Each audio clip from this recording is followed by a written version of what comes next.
Let me tell you something. These days, we are a lot in the social networks, and what we've just seen is that banks and these kind of things are in the middle of the discussion in social networks. So a lot of people blame banks for the crisis. In your Europe, would banks be more tightly regulated? So it was, again, you. Yes, a very clear yes from my side. We do need to regulate banks more clearly. And what you have just said about the banking union, successes like that, banks have to stock up more money in order to rescue themselves. That's a green success.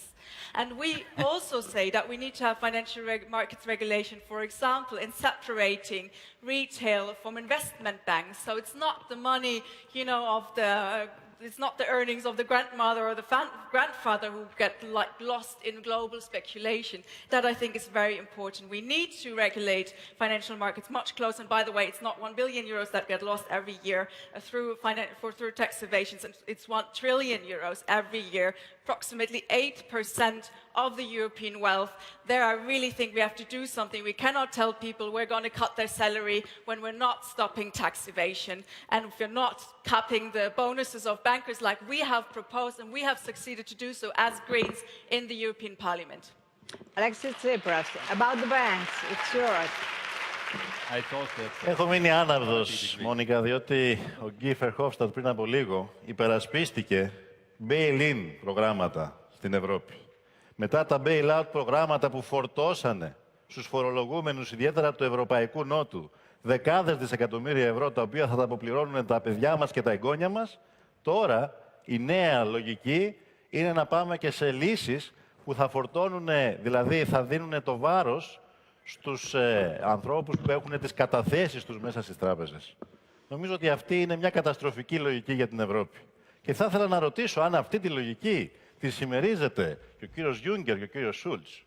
Η δική μας η άποψη είναι ότι πρέπει να υπάρξει μια συνολική λύση ελάφρυνσης του χρέους, η οποία θα επιτρέψει και στις τράπεζες να προχωρήσουν σε εξυγίανση.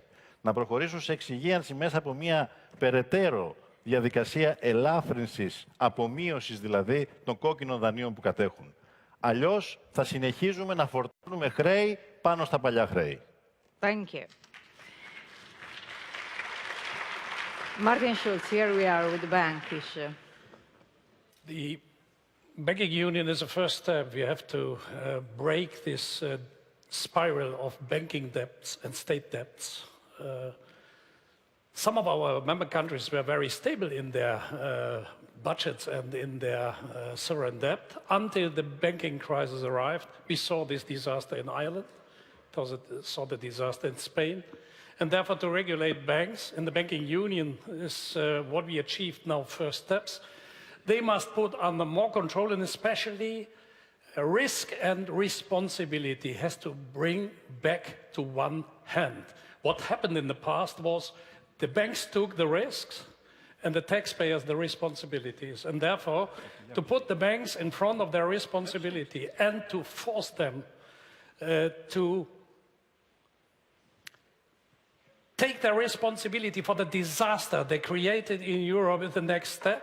The European Parliament and the European Commission has to undertake. And what was missing is that Michel Barnier in the Commission was sufficiently supported to go further than he could go, and therefore my Commission will control the banks much severe than it happened. We definitely too long, Jean-Claude JUNCKER. No, for my second.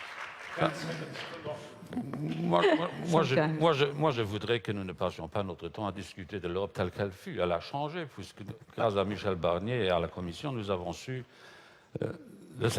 dans le secteur bancaire, réorganiser les choses. Les banques, désormais, sont responsables.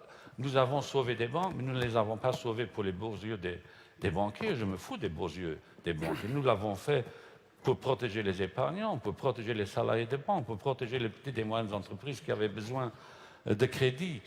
Nous l'avons fait parce que l'économie réelle se serait écroulée si le système financier se serait écroulé. Et je n'accepte pas qu'on dise que nous avons seulement appliqué des politiques d'austérité. Ce n'est pas vrai. Au début de la crise 2008-2009, nous avons investi 370 milliards d'euros d'une façon coordonnée pour protéger l'économie qui était en train de vaciller. Nous avons pratiqué une politique vraiment keynésienne au début de la crise. Nous n'avons pas fait les mêmes erreurs, commis les mêmes erreurs que dans les années 30. Ne comparons pas des choses qui sont incomparables.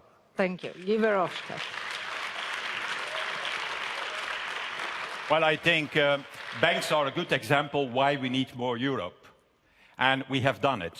But we have to go further. We have to make in the contributions of the banks a differentiation between investment banks and savings banks. I think that investment banks, they represent a higher risk and have to pay a higher contribution to the fund than, for example, saving banks. And we have to go in that direction. But that said, Mr. Tsipras, in Greece, like in Italy and in Portugal, it was not a question of banks. It was a question of bad policies in your country by the two big parties, by PASOK and Nea Demokratia, who was the real origin of the crisis there.